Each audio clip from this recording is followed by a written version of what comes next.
This is your checklist for the rest of your life. If something's not working in your relationship, this is the first place you go. 5 disciplines of love and 3 of passion.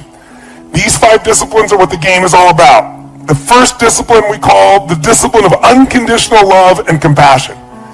The discipline. Why do I call it a discipline? Because you don't always feel unconditionally loving and you don't always feel compassionate. If your triggers get fired, if something triggers your masculine or feminine, animal in you, that survival instinct in you based on something going on, you may not show up so, unconditional in your love and compassion. What this really means, put it in one phrase, put your lover what? It's not about you. That's the law. You put your lover first. If you are having problems in your relationship, I can promise you that the problem you're having right now is you're feeling pain right now, and it's because you're focused on yourself, not your partner. You're focused on what you're not getting. You're focused on what your partner's not giving you. You're focused on something that's not happening there. This is the number one law. You want to have an extraordinary relationship? Tear up your rules. Make this your number one rule. Number one rule is my lover comes first. My number one rule is if you're in love, you put their feelings and needs before your own. Second discipline, real quick. The discipline of absolute courage and vulnerability. Absolute courage and vulnerability. This is learning to love no matter what. I mean, truly no matter what. Now, how many people are going to do that? Not many. Not many people are going to have an extraordinary relationship. But what I mean by this is, if you have courage and vulnerability, that means you tell the truth. That means you open up. Most people, out of a lack of courage, hold back their gift. This idea that you're going to give pain to somebody you love, you're going to punish them, that takes no courage, that takes no vulnerability, that's just stupidity. So the more vulnerable you are, the more power you have, because love penetrates all. Third law is the law of positive intent. Yes. The discipline, I should say, of positive intent. By the way, discipline weighs ounces, regret weighs tons. Discipline weighs ounces, regret weighs tons. You don't follow these disciplines, you're going to have regret. Right? That's their disciplines, their commitments, their things you're going to do no matter what. Discipline means even if it's not easy, you still do it, right? Discipline it's a habit. That's what a discipline is. It's a habit. It's the discipline of positive intent. You know the deeper truth that this is a no-blame game. You know that when something happens, no matter what it was, like when I said that to her, my girl knew, she and I made a decision early on. I decided, and this is a decision I encourage you to make if you haven't made it, or make it anew if you haven't made it in years. I decided I knew this woman's soul. Yeah. This woman's soul was as pure as anything I could ever dream of in my life. I knew that I loved this woman, her soul was pure, so no matter what happened, I would serve her, and no matter what happened, no matter what she said, no matter what she did, I would know, even if I couldn't figure out how, the intent was pure. The intent was wanting to get closer. It looks mean, but she's scared. It looks vicious, but she's just freaked out. And same thing with me. He looks like he's an unconscious asshole. He just doesn't know. It looks like he doesn't give a shit. He's actually a masculine male, and this is what they do, right? We shifted the meaning to always there's an empowering meaning because there's never negative intent, no matter what it looks like, no matter what was said. And by having that, along with that, they just want a positive intent, and since no blame game, we immediately apologize. It doesn't matter what has happened. If there's any argument we have, it's a playful argument, which is, I'm taking responsibility and she's taking responsibility. No, honey, it was my fault. No, it was my fault. And it's like, and we mean it sincerely. It doesn't matter what it is, because I hold myself as whatever she's feeling, ultimately it's my responsibility. Even if I didn't intend it, that's it. So I take responsibility. I'm sorry, honey. I'm sorry your feelings were hurt. She does it with me also. And since we both are constantly doing it, it makes it like there's nobody ever blaming somebody else. So think about this. We put each other first. If we find we're not, we change that immediately, right? We immediately look at, we got to be courage and vulnerable. We've got to tell the truth. That's really what that is. Tell the truth with kindness, with love, with making nobody wrong, because we both know we have positive intent. And you break through all the bullshit with this. Mm-hmm. And with an apology, rather than I'm sorry you, always have I. Yes. Always I. Honey, I'm sorry today when I upset you, or I'm sorry today if I upset you. Having the word I and owning it neutralizes. It's such a crazy, and we so underrate an apology of ownership. Owning something, who cares? When you love each other, who cares about being right or wrong? And if there really is an unconscious action, and even if it wasn't your intent, even if it wasn't unconscious, even if it was a misinterpretation, who cares? Own it. You own it, and it neutralizes that, and it only brings you closer. It's extraordinary. And you got to remember, no matter what they did, that's not who they are. If you can remember that, human behavior is not a reflection of the human spirit. Often it's a reflex action of the animal inside of us.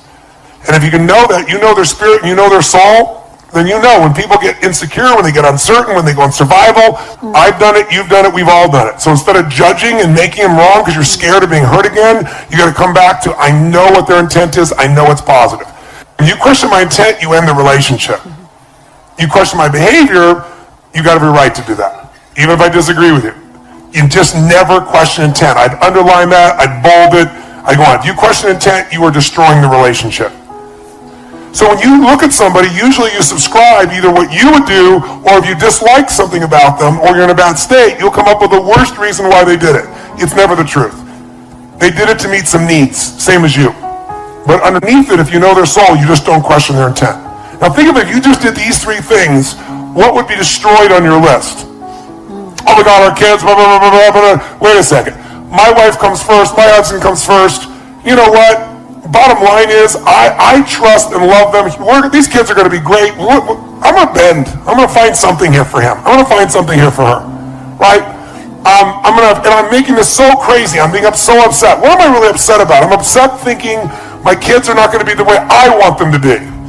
Not my kids are going to be the way they're meant to be. So it's really about me again, right? You know, discipline of absolute courage. You know, honey, I just want to talk to you. I'm concerned. This is how I was raised. I know you were raised differently, vulnerably. I love you. I love you the way you are. You're a rebel. You love me. I have rules. Maybe our kids will be okay with that too. What do you think? Finding some way.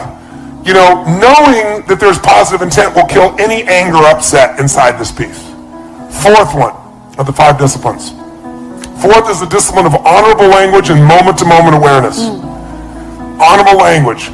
There is power in love, adoration, and praise. And most of us don't use it enough. Most of us don't praise enough. And when I say praise, make a note. If you're going to praise your man or your woman, you must praise them specifically, not generally.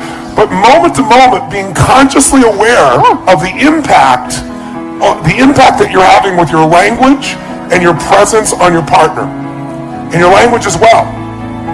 Body language, words, deeds. It's knowing you have an impact and seeing that impact. You know, if I'm doing something and I look over and I see my girl is not in a great place, I don't continue. So what happens for a woman to understand is we get information in, and if we hear a word, words go into that file in our brain, left hemisphere. Emotions go on the other side. But when you say a word to a woman, it hits both hemispheres. It's like if I asked you, where were you on, you know, the 11th of August in 2001? But if I asked you, where were you on 9/11? How many remember exactly where you were in the room when you heard about it, or you were there, you saw it? Because information with emotion is remembered forever. And for women, words that you say mean a lot because they determine whether she's pleasing you or not. And those words get connected to emotion, and you might just be saying things, because guys say things all the time. Right? And when you're that upset, gentlemen, there's nowhere to go. You're never going to hurt that woman in a million years. So the only way to let go of some of the pressure is yell or scream or use some words. But then she takes those words in and she's hurt by it. And here's a trick. I'm married to a very passionate man. He's married to certainly a very passionate woman.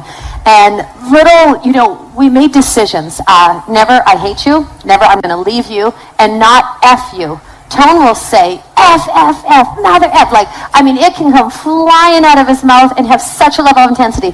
But F, for F's sake, whatever that might be is different than... Never to you. That, and one other big one I'll give you is, if you ever threaten the end of the relationship, end it. Yeah.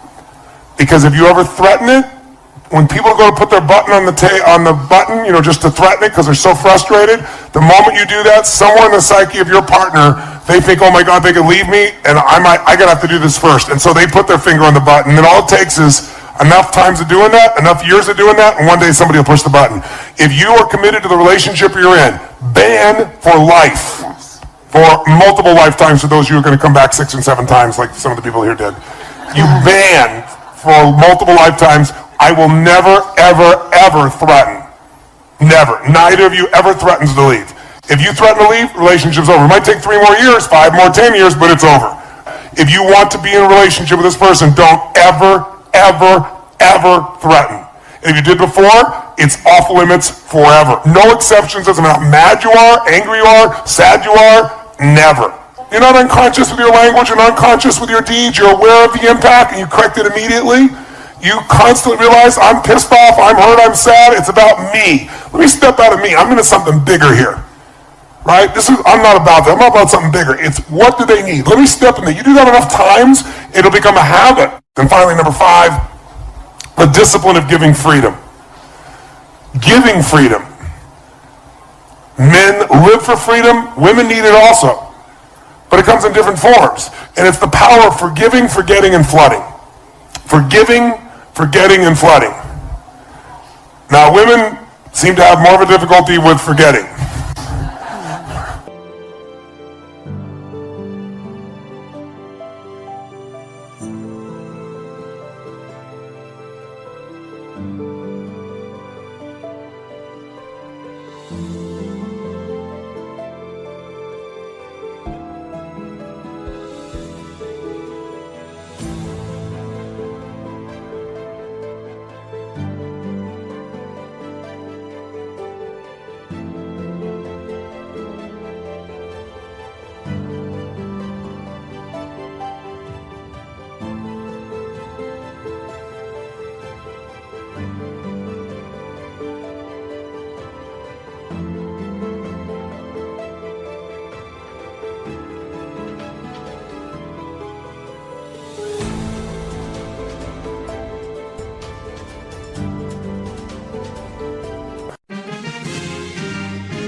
But you can be forgiving, and forgiveness is when you realize that what you thought happened didn't really happen.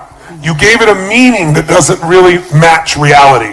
You're expecting your partner to be something different than they are. Flooding is one of the most valuable skills you can do in your life. If you don't flood, you'll have a hard time forgiving and forgetting.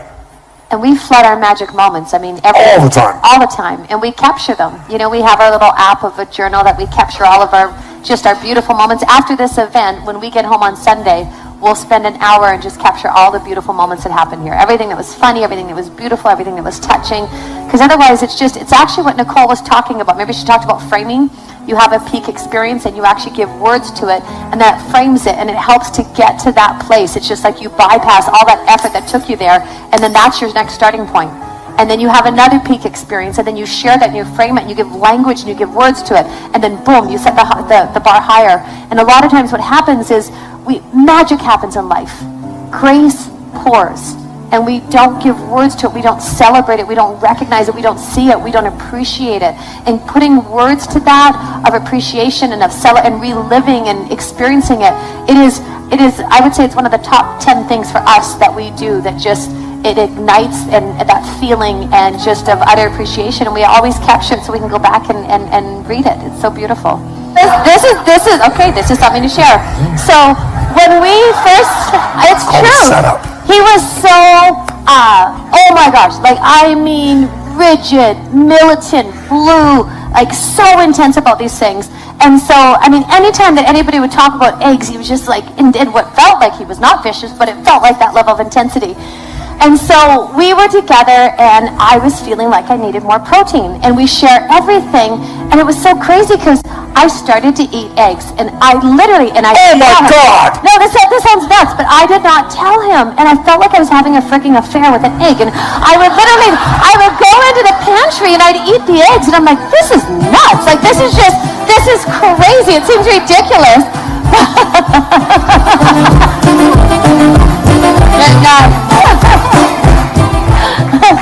sounds nutty, but what was like, and I put so much energy into hiding my egg eating, and then it got to the day where I was like, this is outrageous. This is just out of hand, and I sat him down. So she finally came out. And told him. She shared me the affair she'd been having with us. And I was crestfallen. It's crazy. I still hate him. He does. Still hate him. Like, he does. And I still eat him. I love breakfast. I love my eggs, and I love my breakfast. I love her. Yes, so I love an egg eater. Now you know the truth. Yeah. So we disagree completely, but we love each other. So that's how you balance it out. You get it? You get it? You put love first.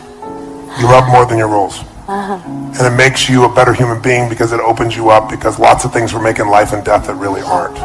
They really, really aren't.